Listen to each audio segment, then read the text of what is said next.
This is the Mud Peddlers, a podcast where two nerdy ceramic artists share the behind the scenes of their worlds of clay. We are your hosts, Lindsey M Dillon. And I am Donte of Earth Nation. This week on the Mud Peddlers, it is time for our yearly review. It's cold now. It is really cold. We lit some candles in the studio because it's cold and rainy and we need to feel cozy. She's trying to get me in the mood. Don't believe her. Oh, yeah. I'm just, you know what? Abel called me and she was like, Lindsey, I need you to fluff Donte. Can you take care? I don't want to do it. If you could do it, that'd be great. Because he gets home and he hounds me, dog. No, I mean, it's just a little outside my purview. So, you gotta pay me for that. Especially since you call me your sister now. Game of Thrones did it. Oh, God. Oh, God. So, what we are not doing is that. What we are doing is reviewing what goals that we had in this last year and kind of checking in on what goals we met, what goals we didn't meet, how we feel about all of that. Oh, man. I took so many notes. So last night I sat down and I listened to our 2022 year review. Oh. I was on the wheel trimming. And I went back and forth between taking notes and like listening to the podcast and trimming. So I was like listening to the podcast as I was trimming. And then when something came up, I was like, oh yeah, I'll write that down. You're hyper productive this week, I've noticed. I am very productivo. I'm trying. I had another fight with the Big Sad. Okay. I had this is unrelated. I'm kind of related. It sort of related. They cycle. They go up and down. Yeah. But I had this really shitty moment the other day. I glazed like 120 cups in like a day. I was like super fucking proud of myself, very excited. And I had this intrusive thought at the end of the day that I was like, doesn't matter, you're gonna be poor anyway. And it was like, oh, that's sad. That's a very sad intrusive thought. Don't think about that. I had a lot of anxiety about finances, but I've been doing a little better. That's good. Yeah. That's your intrusive thought? That I have many intrusive thoughts. It just told you you're poor? It told me, yeah. Essentially the thought was like, oh, it doesn't matter what you do, you're gonna be poor and insecure anyway, like no matter what you do. I'd punch that person if they were... I know, please punch that person. Punch my internal dialogue, would you? Because it's been a lot of that and it's really annoying. Give me a little clam dip. What? It's like teabagging for girls. Oh, clam dip! Yeah. I love that! Oh my god. All right. Well, since I have done the things of listening to our 2022 year review podcast and our 2023 mid-year review podcast, I have many notes. Oh, okay. For the both of us. I also have notes. Oh, do you? No. Okay. Yeah. I was about to be shocked. I wanted you to be excited for a split second. I really was. I wanted you to know what it feels like to be disappointed and happy at the same time. Why do you treat me this way? So, one of the biggest things that you mentioned last year. Oh, me first? Yes, we're starting with you. Christ. Because it's easier All that way right. for me. Because I'm the one with the notes. That's so true. I get to decide. Oh, she has the talking stick. Yeah, I got the talkings. I got that conch, mother. It's true. One of the biggest things you were talking about last year is wanting to develop more professional connections. Okay, so last year at Ensika, I made a goal to make more professional connections with people like Amico, Clayscapes, Advancer Shelves. Advancer Shelves kind of dropped the ball, not gonna lie. What was the deal with them? What happened with them? I basically came up to him and I was like, I already have some of your shelves. Do you want to give me some more shelves that I can put on the channel, some like newer things, you know, if you have new products and, you know, basically like an item for exposure trade, which is what a lot of companies do with me. Yeah. And they were like, yeah, we'll do that. And then they just never contacted me back. I feel like a lot of companies don't have a social media person. They have a person that does a job and then they also do social media? Yes. Gotcha. Kind of like in most grocery stores, there usually isn't a person who just picks up carts all day long. Right. They usually take a bag person or like a cashier that's not doing nothing. And then they make them pick up the stuff. Yeah. Unless you're really like new and on the totem pole. And then they make them into cashiers. Anyway. Because of this, I often find that if I try and collab with a company, I often do not get a response within like a month time unless it's Amico. Amico has a person that is like my contact that I talk to directly that checks our messages at least once every 2 days. Nice. And she's the person that really helps that kind of like social media train move along. But my main goal with getting companies kind of used to me and me used to them is to cross-pollinate so that we can grow in followers and exposure. Yeah. It's beneficial for both parties, right? Regardless of payment, it's the cross-pollination is really what you need to be doing for your business if you really want more eyes on your product. And so my goal was basically to get a company, say, hey, give me product, I will give you exposure, we can have a relationship, we'll see where it goes. And you'd been doing that with Amico for a while, though, right? Like, yes. With going to Ensika, were you specifically wanting to be like, hey, like, I'm the person you've been working with, let's do more? Yes, okay. Yes. At Ensika, I kind of acquired Clayscapes, which is great. Yeah, I was going to ask you about that. I'm So tell our listeners about Clayscapes. I love Clayscapes. I don't know why I've never heard of Clayscapes before I went to Ensika, but evidently the person who... Oh, and just for some context, listeners, so Clayscapes is a ceramic supply company, and specifically, at least to my knowledge, and Clayscapes, correct me if I'm wrong, I apologize. Yes. But a lot of what they focus on is selling powdered glazes. So instead of like having to buy the small like pint-sized jars at like most ceramic supply stores, you can order the glaze powder and then just add water, and it's a way to basically get more glaze for less than what you would normally pay like per pint. Money. Yeah, a lot. It's strange because I had never heard of Clayscapes, and Clayscapes sells a bunch of stuff. Clayscapes sells Amico glazes, and I don't know if they sell wheels, but they sell like pottery equipment and kiln shelves and kiln furniture and stuff like that. And I didn't know that for a long time. I thought they were just a glaze company. But they gave me about 6 glazes to test on the channel, and they're so good. Yeah, I bought 2 of their glazes that I've been using. They're oh my gosh, I have it written down. Anyway, it doesn't matter. I have 2 of their glazes. You bought a blue one, I know. Yeah, I bought a blue, and then their desert sand is their yellow one that I absolutely love. And it's crazy because like I like Amico, right? But Amico, what they do is they make a glaze. They put CMC gum or some type of suspension agent in there so it stays good in suspension in water, and then they make sure it's the correct thickness, and they have really good consistency. With Clayscapes, it lets you dip your foot into the glaze making world a little bit without knowing jack all about making glazes. Yes, they send you the powder, you mix up with water, and based on the amount of water, which they do give a recommended amount of water, they have a recommended hydrometer reading. Yes. So they don't say like, yeah, for this amount, add 6 quarts of water or whatever it is. They say like, this is what the hydrometer reading should be. Yeah, and I don't want to make this seem like a Clayscapes commercial. Oh, yeah, no, for but sure. I do like Clayscapes. I'm sad that I didn't come in contact with them earlier. And thank you to Tim C., who I went to Ensika with, who put me on to Clayscapes glazes, because his buddy is the one who helps run Clayscapes. Hell yeah. Drew, if you're listening, shout out to Clayscapes and your company. We went to dinner with them, hooked up with them a little bit, told them what I'm about. It was so good. Can you talk about the things that you're working on with Clayscapes, or will that have to be for a future thing? I suppose I could just say that Clayscapes has shown a little bit of interest. There's no paperwork. It's just word of mouth right now that they might want to buy some of my glazes. Yeah, buddy. Which is part of the reason... glaze recipes, rather. Yeah, glaze. So basically, we would be able to, like, for the glazes that you specifically have developed, like your Laogai green or your red. Angimon! Angimon. That's the red? Angimon red? No, Gara's red is my red. Oh, Gara red. Oh, okay. Yeah, and then Angimon is my, like... flux glaze, for lack of a better term. You could put it over or anything. And then I have my Lumos, and then I have my Laogai green, and then I have my crystal glaze, and I have my base. Basically, we would be able to buy your pre-made original recipes that you have developed. We would be able to buy them in their powdered form so that you wouldn't have to, So basically, you're having a company make your specific glazes. Not at the moment. Not at the moment. Yeah, it is a possibility. Don't get too excited. Yeah, sorry. It is a possibility that this will happen. There's bumps in the road, and sometimes the bumps are too big to go over. It's like when you start a business, you kind of calculate everything out, and you're like, okay, this amount of material goes to this, but you don't think of like the little bits of loss that you get when you spend material and heat and things of that nature. And I had talked to somebody on Clayscapes, and I asked him, like, should I, if I'm selling my recipes to you, if that's a possibility, should I have them on glazy? And he was straight up like, no, probably not. No. Honestly, and it's not so much a worry that people will take them and make them, because usually if you have the ability to make your own glazes, you probably have your own glazes set anyway.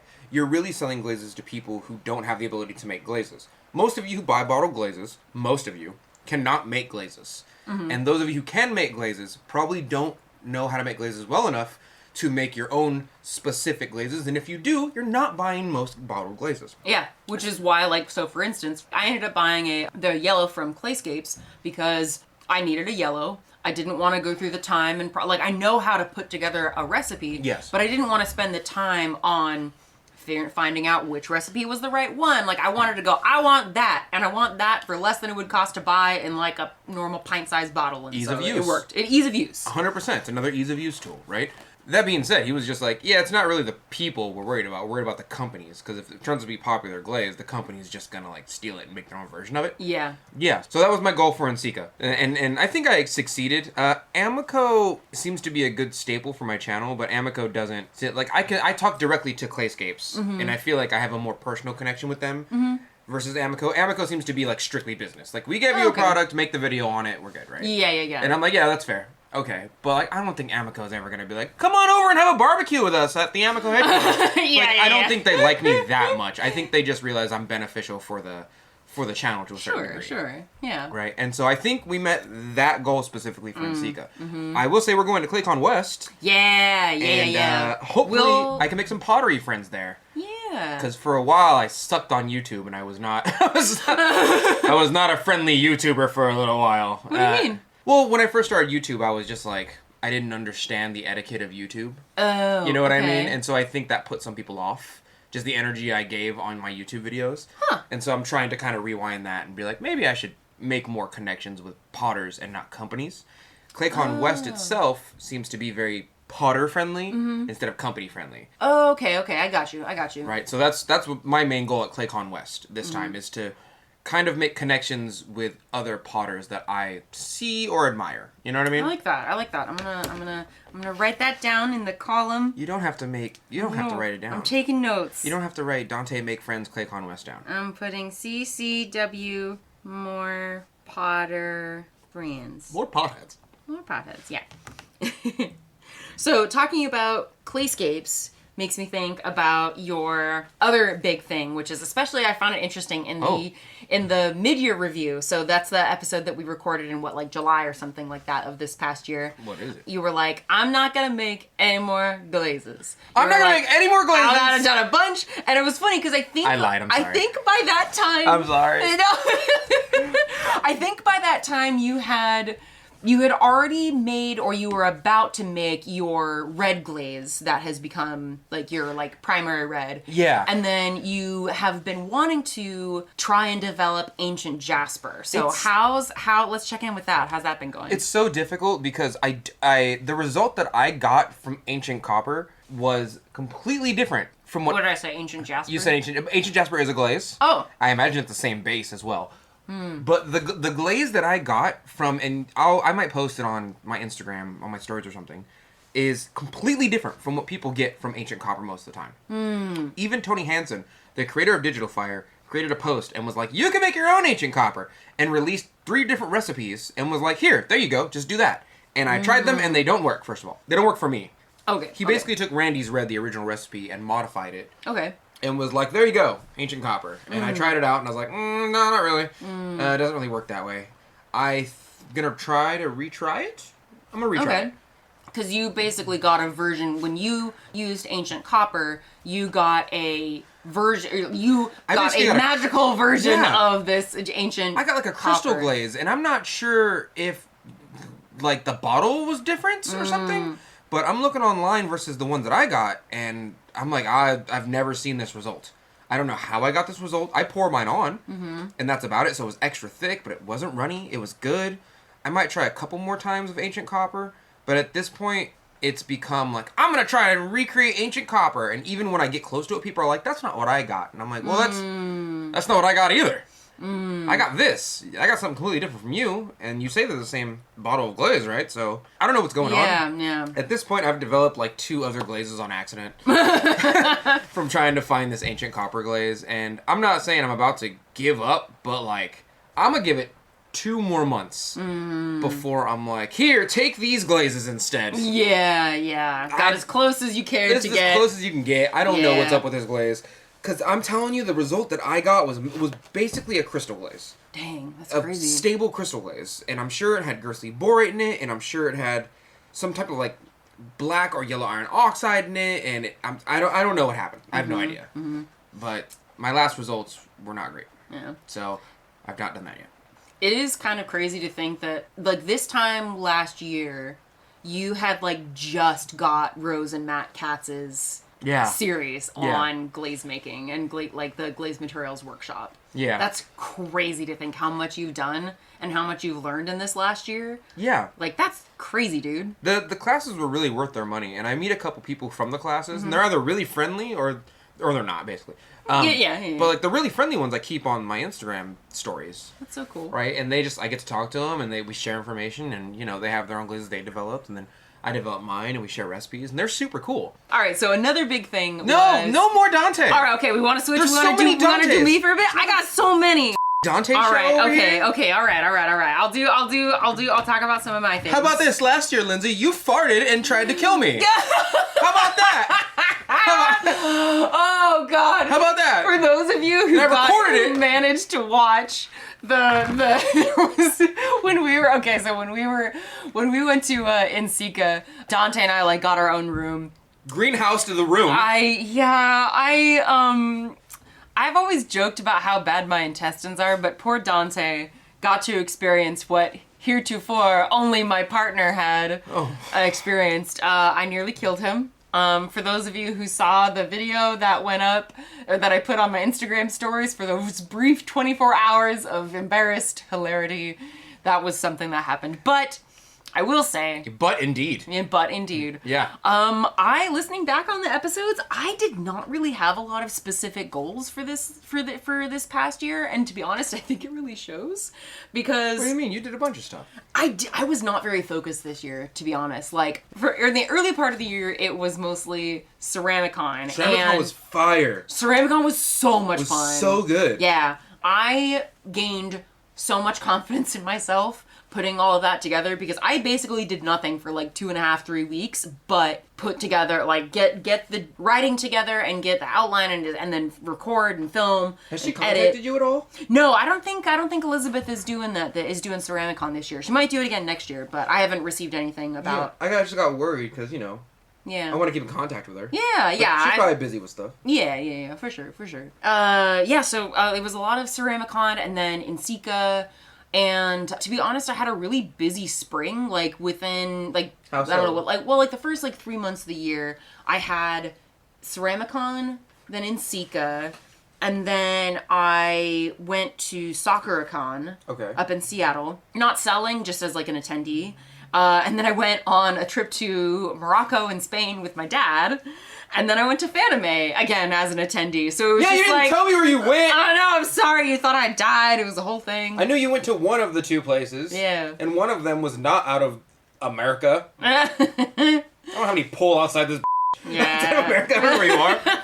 Yeah. So it was just kind of a lot. And then over the summer, I'm basically just summarizing my year. Like, over the summer, I made the decision to not do any spring or summer updates, and just kind of try and bulk up my inventory for SAC anime and then some of the winter stuff. But to be honest, I didn't set very specific goals, so a lot of time kind of just got frittered away. Right. And like, it took me 3 months to make as much inventory as I've made in the last like month and a half.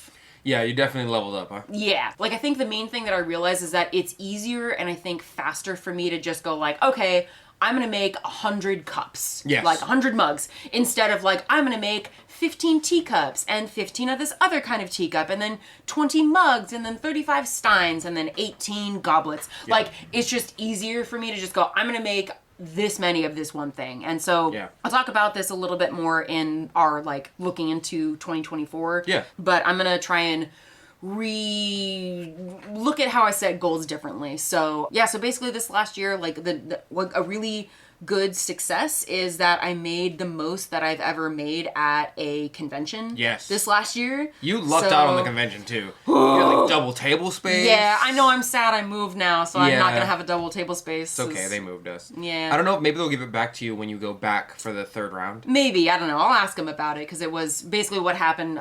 is I got a table space that was essentially bisected by a gigantic, like 10-foot across column. Yes. And so I went to the staff at SAC Anime, and they were awesome. They were like, okay, yeah, no worries. Like, literally half of your booth is taken up by this pole, so just go ahead and expand to the next table. Right. So I essentially got double the table space for half the price. They've probably done that before, too. They've probably had that same exact situation. Yes. And they were like, we're kind of prepared for it. Just take more tables. Yeah, that's kind of what it seemed like. So that worked out really well. That was really good to see. I've been able to kind of, I'll have to double check, but I don't think I've raised my prices this year. So that's something that I think I'm going to go ahead and do before SAC Anime Winter.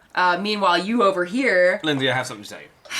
I know you lowered your prices. I lowered my prices. I know you lowered your prices. You lowered your prices like 2 months ago. Here's the thing. I keep on saying I'll lower my prices, and then you and the tea lady keep telling me to higher my prices. Yeah, of course you should. So I never lower them. So I just leave them the same, right? But this time I did. Is that didn't you like you made it like a couple dollars cheaper because you found like a cheaper way to package your stuff? I think that's what I heard on the episode. Essentially, yeah. Like I put or on the review episodes that I listened to prepare for this. I found a better way to package my stuff, and a lot of other like Tim C will package his stuff in a box and then package that box in a box, and his stuff never breaks, right? But I haven't had anything break for a year. I've only ever had about 2 things break. And it's because I bought this rigid kind of roll that I put around my cups and mugs and whatnot. I know what you're talking about. Right, you've probably seen it in my studio. Yeah, it's like a diamond cut, really like hard cardboard, right? Yes, essentially. And that the main goal when you're packaging stuff is to get the energy that is transferred through the box, if it's hit whatsoever, to be transferred throughout the materials and not to the pot. Right. Right. I want no kinetic energy going to the pot. I want it to go to the packing peanuts. I want it going to the box or the material around it. So I have to pat it and make sure it's kind of floating and suspended in all of these materials. And once I figured that out, I was like, oh, my stuff just doesn't break anymore.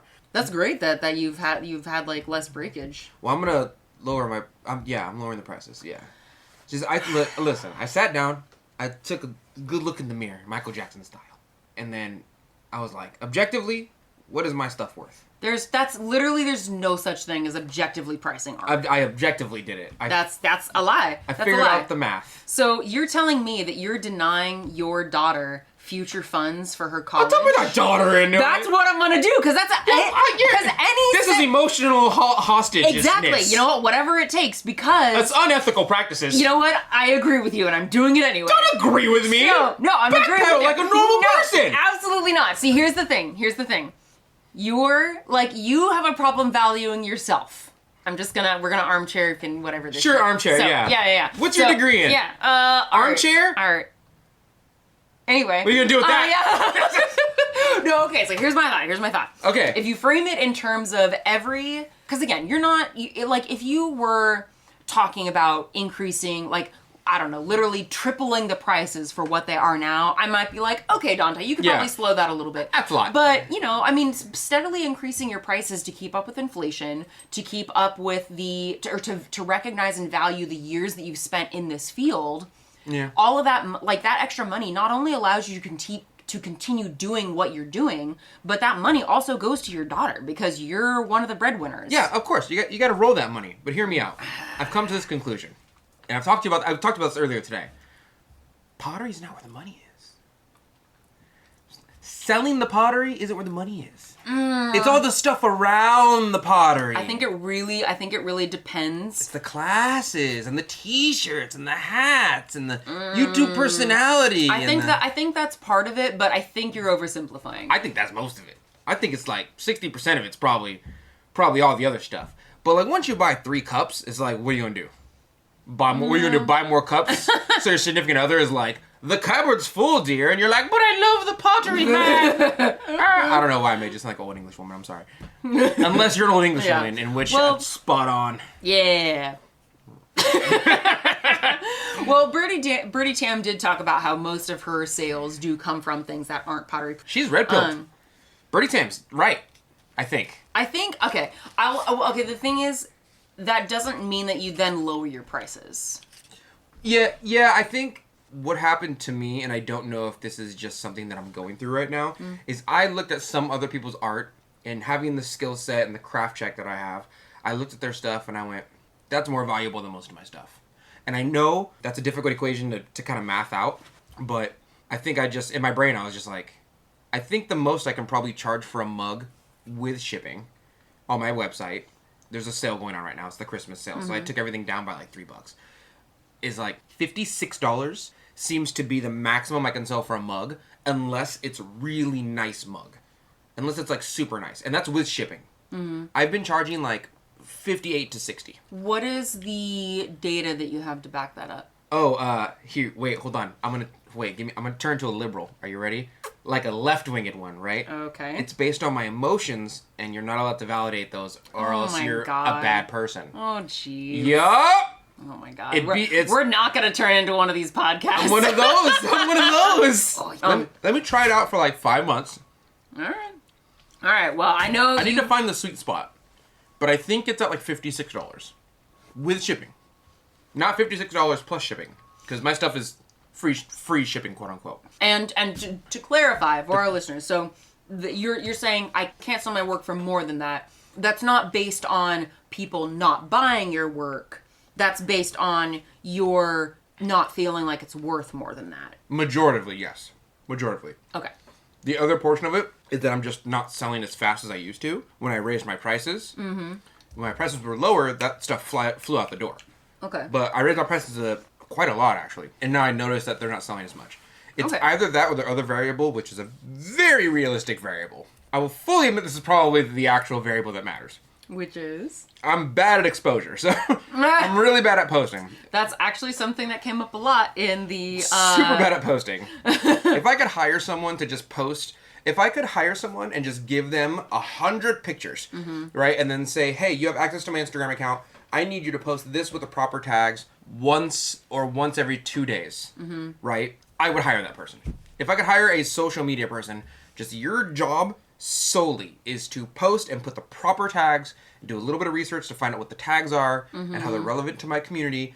I'm going to give you all this stuff because I'm much more in love with making things than I am with posting what I make. Much more in love with it. And I think that's a crux of most creatives. We should do an episode on like when it's time to hire people for things. Oh, you have some of that too. Yeah. I think that could be interesting to explore. Yeah. I hear that. Yeah. All right. Well, now that I'm saying it, yeah, I think so.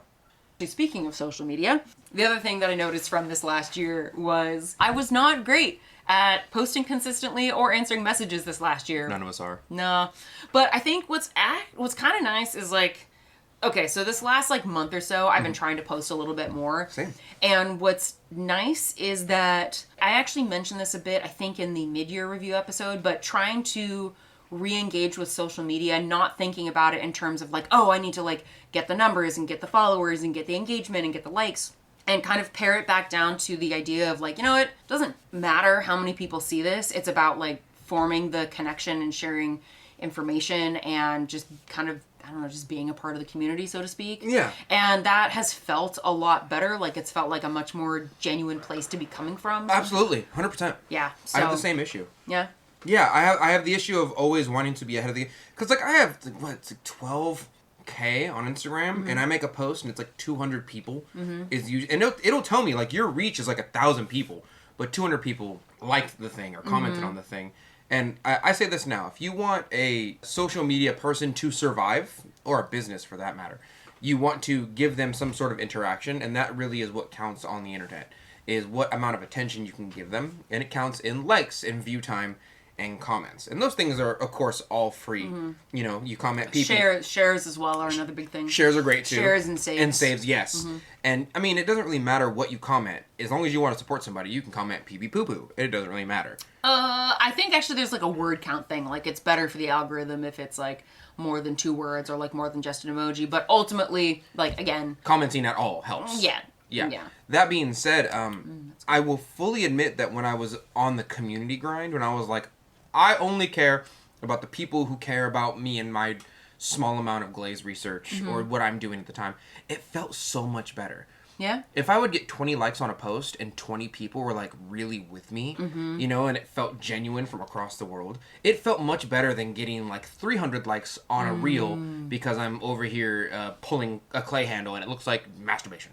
Like, and people are like, haha, it's funny, double click. Like, it feels way better to get Not that there's anything wrong with that, because that is funny. No, it's definitely funny. There's nothing negative about it. It just feels more positive to me to have a more of a community interaction. And I think you're right about that. Like, it just felt so much more genuine to be giving to the community and for them to reciprocate, not like a thank you, but some interaction that felt genuine rather than like a heart that feels kind of like, I saw what you made. I saw the thing you put 2 days of work into for 5 seconds. Ha ha. Scroll, scroll, scroll, scroll. It feels not disingenuous, but it doesn't feel as genuine as the service I provide to the community. Yeah, You know I hear what I that. mean? I hear that, yeah. You said that, and I was like, yeah, yep, 100%. Yeah. I think for me, it's largely just not focusing on the numbers. Like, I used to kind of, especially when I was getting back into social media again after kind of, you know, getting a bit of a hiatus, I would always be checking, like, oh, how many likes has this gotten? Or, oh, this story I posted, like, how many views did it get? Yeah. And I've been really trying to, like, not do that as much, and it's felt better. And it's like, and I'm still aware of, like, you know, it still takes effort. Like, for instance, when I got my new slab roller, I almost was just like, I'm just gonna open this and it's gonna be fun. And then I thought, okay, but if I put this together, if I take a little bit more time to like film myself putting it together, then that counts as content, you know, like that could be a good thing to do. And I still recognize that Instagram is a business tool. I think if I didn't need it for business, I would probably be on it less and I would probably rarely, if ever, post. 100%. But I'm trying to come at it with a different kind of perspective. I think that last statement you said was like prolific because I have very little interest in social media apart from contacting the people I need to contact and then a business side of showing you my work so you might want to buy it from my website. Yeah. I have very, very, very little interest in social media as an actual avenue to be social with other human beings. Yeah. Because at this point, it does not seem that's what it is. Yeah, no, I mean, it's for us, it's kind of not. Like, there's a bit of that element, at least from what it sounds like. So, like, again, you've talked about, like, connecting with the folks on Galeezy on Instagram. And, you know, and your YouTube, of course, has been just such an educational channel. But that's, like, other than kind of, like, those smaller connections, for us, it's, like, largely a business tool. Yeah, there's a bunch of glaze makers I contact, and like that's the sociability that I want, right? But I think there's people in the world, and this might be a bit of an offshoot. There's people in the world who need to be social with other people, like they need to gossip and gab in order to feel some sort of place of community in the world, and I'm just not that. Yeah, I mean, not to say that it's always like gossiping and gabbing, like you know, because that feels a little like poo-pooing on it. Definitely.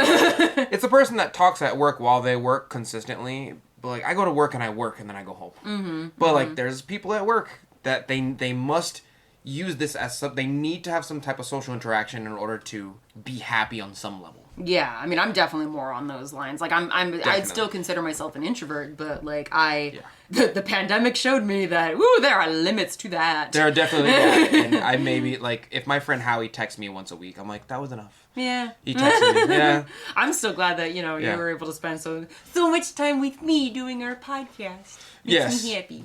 We get weird. Yeah, we do get weird. We're pretty weird. Anyway, all right, so so the other thing that I started implementing this past year that has worked well, especially during the like second half of the year, is doing like an 80-20 on producing standard designs and then new like stretching my creative muscles designs. I see. And because a couple years ago I was trying to do a thing where like every month I'd come up with a new design, and that just wasn't. It was a lot. It wasn't sustainable. It was a good idea. Once but every 6 months, honestly, is good. Yeah. I had a lot of fun doing the Cauldron series that I did, where I did like 4 different kinds of spellcasters in different kinds of cauldrons. So that's where I did the Spore Druid cauldron with all the mushrooms. I did the Necromancer cauldron, which had the finger bones on it. And then I did the Blood Mage cauldron, which had like vein looking things on it. And that was really fun. So I think that feels like a good split in terms of production for finding ways to still work on new designs, but primarily plan on having like, all right, most of my work is just going to be the stuff I've already made. Yeah. Let's see. I'm still in my critique group. That's going really well. We meet twice a month. How's that going? It's good. It's good. We basically like chat about business stuff. We ask questions. We kind of share our experiences with stuff. I'm just saying vague. Yeah, I know. Yeah. I promise it's not a secret society. It's literally just like we talk about. It's a group of let's see how many. It was like 4 or 5 other. I think I've met them before. Yeah, you have. Yeah, you have. yeah. They're just people. Yeah. They're just people. Yeah, when we talk about art, career, business stuff mostly. Every now and then we'll like ask for feedback on specific designs, but for the most part it's talking about business stuff. So that's going well. I'm gonna keep doing that. It's so difficult for me to look at a group like that because I've met them and a lot of them seem to talk in a very like, well, I feel like this represents this and this and this. I feel like I would just come up to a thing and be like, what do you think about this? Just show them and they'd be like, well, no, fuck your feelings. What do you think about it? My feelings are what I think about it. What do you think about the red? Good or bad? Bad? Okay, I'm gonna go work on it. Like, just bad? Yes or no? 1s and 0s. I mean, that's your communication style, which is okay. That's fair. Not everyone has that same communication style. Yeah. Maybe I should change. No, you don't have to. Oh my god. Stupid. Oh my god. No, I'm not gonna do that. Okay. Last thing is I am very happy that I have finally more regularly begun posting the Mud Peddlers episodes. Mud Peddlers are good. Yeah, they're so fun. Support us on Patreon. Yeah, if get you wanna, some of the night petties. Yeah, get them night petties.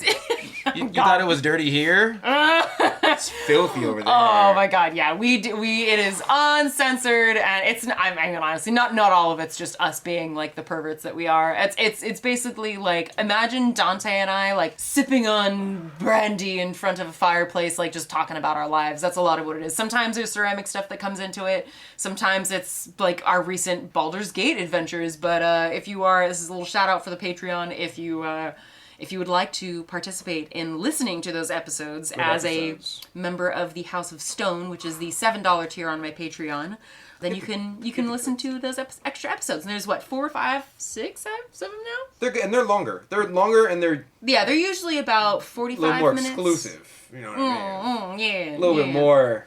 You know, we might be in a relationship after you listen to those. Yeah.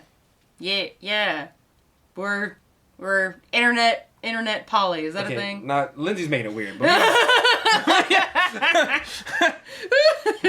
yeah, it's fun. So that has felt really good. Like in terms of, I feel that I'm not sure if this is just my like anxiety / depression brain saying this, but I feel like in general this year has been kind of unfocused. I have not been particularly disciplined this year, so it feels really good to, even though the Mud Peddlers is a relatively small part of like what I do in my business overall, and what we do overall, it feels good to have been like, okay, this is a thing that like I've been able to show like more consistency on.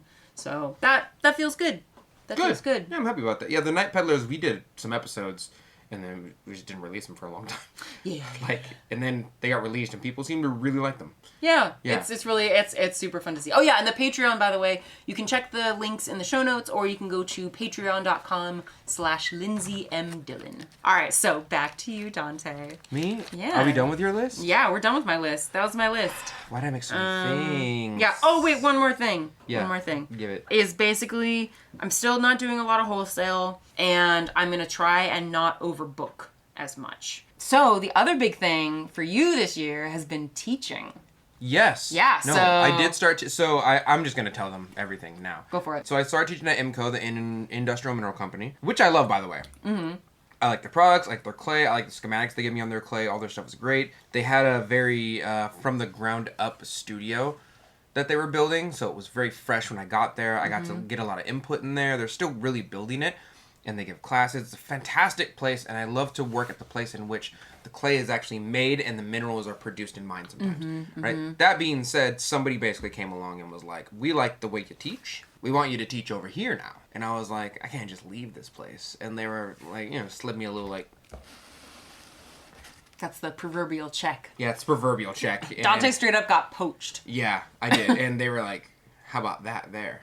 And then I took a tour of the facilities, and they let me know what's up and who I would basically be replacing. And I was like, okay, yeah, for sure. Yeah. I'm coming here. And then they put icing on the cake. And they were like, some of us listen to the podcast and watch your YouTube videos. already. And I was like, oh. No. That's not good.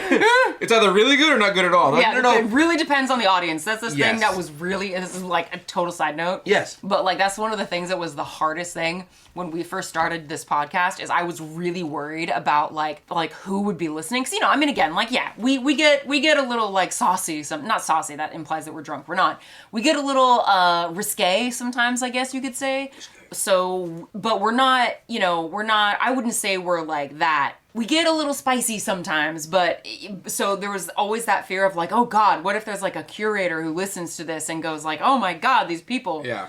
So I was really worried about like the code switching aspect, like the white person version of code switching when it came to starting this podcast. But I've got a bit more relaxed about it now, and it's just like, okay, like I feel like we found a good balance between like being our spicy, crazy selves, but also not going overboard. Well, people seem to really respond to the genuineness of us versus just being like, hello, this is the Night Peddler. Which there's a place and a time for that, but I feel like people don't connect with us as much if we're always putting on this wall of like ultra professionalism. Yeah, we're edutainment. Yeah. Yeah. That's a word. That's a thing. That's a thing now. Yeah, it is. You're welcome. Yeah. But yeah, I went to this place and they explained what's going on and how much it was.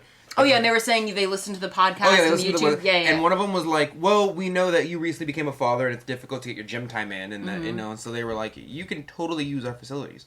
And I was like, facilities? And they okay, so this is, okay, so I think the place, I'm just going to say it. Okay. It's called Sun City. Mm-hmm. It's a retirement home, but it's for active communities. Yeah. These people can still take care of themselves and still majoritively have their own houses. But it is a city within a city, right? It's not like just somebody put some in the middle of nowhere. Well, it kind of is. But it's really nice, and they have like acres and acres and acres of land. There's clearly finances going around, right? They have indoor, outdoor, a running track, a walking track, and a gym. And it's all like, if you live within this community, I think your quote-unquote rent pays for those facilities as well. Nice. Right? So that's added on top of that. So they were like, just so you know, if you're an employee here, you can use all these facilities for free. God. So you're going to get built. Yeah, I was like, what? And she's like, yeah, because usually you would teach a 3-hour class, and you take like an hour to hour and a half break, and then you would come back for the advanced class. Mm-hmm. And then you would go home. And then in between that time, if you want to swim, or you want to use the spa, or you want to... And I was like, all right, so I'm going here. Yeah. I guess, if you're just going to give me a free gym membership, pretty much. Yeah, hell yeah, dude. With a pool and a track and a spa, yeah, definitely, yeah. Oh. And they're like, good, we're glad, okay, we'll have you on board, thank you. So I no longer teach at the Industrial Mineral Company. Yeah. I sent them a letter and a text, and then I got my final quote-unquote paycheck from them, and I'm essentially done at IMCO. Yeah. Sadly. Yeah. Why, I know we talked about this off air previously, but why did you decide to teach, why didn't you teach it both? I just straight up don't have the time. Like, I can't. It's not worth it for you financially to, like, have one day less at your proverbial 9-to-5 job? I mean, I'm taking one day less my 9-to-5 job. I am. Yeah, no, but I mean, like, to do, conceivably, like, let's say, hypothetically, you had 4 days a week that you were working at your 9-to-5. Again, I don't know what the number is right now. I mean, That it is 4. Oh, it is 4. Okay. Yes. So, like, could, if you're already taking one off, why couldn't you take another one off to be able to teach? So you would be working 2 days a week at your 9-to-5 and then have your teaching.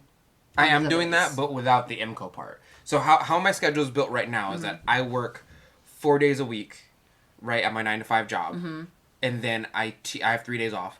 One of those days of my 3 days off, I teach at IMCO. So I really only have 2 days off. IMCO? IMCO. No, I mean like now, like what your schedule is going to be. Well, when you're teaching at Sun City. It'll be... Okay, so back up. Okay, sorry. Let's pretend this is a week ago. A week ago, I worked at my 9-to-5 job, and then I worked at IMCO. I worked 1 day at IMCO, 4 days at my 9-to-5 job. That's 5 days on with 2 days off. Okay. Those 2 days are relegated towards YouTube, my daughter, family time, making glazes, making pottery, setting up tables, making content, things of that nature. Okay? Which are editing video, in and of itself, their own jobs. Okay? Because you also... on those 4 days where you're working your 9-to-5, yes, you're also doing pottery on those days. Yeah, but it's like in between, like either before or after your shift. And then, God forbid, I have to wake up and clean the house. Yeah. Like I have things to do. Yeah. So that's what's going on right now. Like 5 days a week, essentially right now. So starting next week, I will no longer be working at IMCO. Right. Right? Mm-hmm. And then I told my boss, hey, I'm taking Monday off. I don't want to work Mondays anymore. Mm-hmm. So that means I have 3 days at my 9-to-5 job. Okay. And then I told Sun City, I will take on 2 days. So now I have 5 days again. Oh, okay. Leaving me for 2 days off for family time and all this stuff. So I equaled them out. Okay. Why don't you have... We're doing finger counting. Yeah. So you've got 2 days for Sun City. Why don't you take another one for IMCO and just have 2 days a week at your 9-to-5? So you'd be teaching... Because IMCO doesn't pay me as much as my job does. Oh, okay. Yeah. So financially, it doesn't make as much sense for you to... Like, the replacement isn't the same. Yeah, so... Is it worth it, though, in terms of, like... Because with IMCO, your shifts, your work time would be shorter, right? Technically, but the payment is more at Sun City for the same amount of work. So at IMCO, I get paid for 3 hours of work. Yes. The classes at Sun City are also 3 hours of work. Yes. There's just more. There's 2 classes in a day instead of 1. Right. But I get paid for both those classes. Yeah. I'm just thinking in terms of IMCO. Not that I'm saying you have to, but I'm just like curious about like the thought process. Yeah. Because so if IMCO, like let's say so you've got your 2 days at Sun City, that's not changing. For a third day of teaching, if that was at IMCO, even though it doesn't pay as much as your 9-to-5, because it's fewer hours, could you use those other hours during that day as like, okay, if you have 6 working hours, 3 of those are going to be teaching, but those other 3 hours could be pottery. Like, could that offset the amount that you would be losing from not working at your 9-to-5? No, not really, because making pottery makes more money than 9-to-5, but Sun City pays more than both. So I would, like, if I wanted to take it on an extra day, I would do another Sun City day. Oh, okay. So it's just overall, you have a lot of teaching options. Like you could, it sounds like you could almost work as many days as you wanted to at Sun City. Like there's that much of a demand for pottery classes you could teach. Not only that, they told me, well, might be a little forward, but they were like, in a while we might open it up to more classes in a bigger room with more teachers. And I was like, okay. So theoretically speaking, please nobody from my job be listening to this. In like a year, Sun City might be like, hey, can you teach 4 to 5 days a week? And I would say yes, and then I would not be at my job right now. I'd not be my 9-to-5 job. Oh my god, at all? At all. Oh my god, you would be full-time in the world of ceramics? Holy balls! With a gym! Yes! I haven't been regular in the gym for like 2 years since I had my kid. Oh my god. Because like... that was actually one thing that I was going to ask you about because it showed up in the earlier review episodes. You were like, I gotta get up at like 5 in the morning to go to the gym and... I can't do it every day. Yeah, nah. I can't wake up at 5 in the morning and be back by 7 to clean the house, to leave the work by 7:30. Because like I usually wake up and tidy up the house. And then like if I have time, I'll make breakfast. And then like, give the wife and the baby, kiss goodbye, drive to work, maybe get Starbucks to fuel this American lifestyle, and then like go to work a 7 to 8 hour shift, get home, do pottery, do more cleaning, make dinner. Like I'm, you know what I mean? Yeah. I'm doing an extraordinarily large amount of work for the amount of sleep and effort I put in. Yeah. So I'm trying to I'm trying to keep 2 days off a week. This is my main goal for next year at least. Keep 2 days off a week. Okay. And to make all of my work time more valuable than my 9-to-5 job time. And then invest money that I get from pottery into something that matters. Like I have an investor, and my investor helps me invest money so it rolls over, so that I can have generational money. Gotcha. So my kid doesn't have to do what I'm doing now. Yeah, that's a lot. It is a lot, yeah. And that's my main goal for next year is just to get more money out of the time and skill that I have. And Sun City has...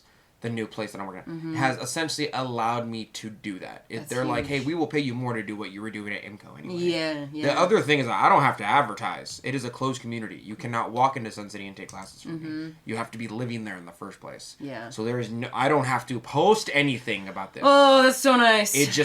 I'm there and they come in if they're interested, and if they don't, whatever, Yeah. It is what it is. Well, that was, shall we close it out, Donte? What's something you want to leave behind in 2023? Your bad farts. Yeah, that's fair. Let's keep those back there. Yeah, that's good. Where they belong in the past. And hopefully, eventually scrubbed from your memory. I'm gonna get to heaven, and they're gonna be like, "You can't get in here. You haven't suffered enough to." And I'm like, "Hold on." Hold on. And I'm gonna pull this deep core memory from Lindsey's anus And they're gonna be like, oh, we're sorry, sir. Please walk right in. And I'm gonna strut in.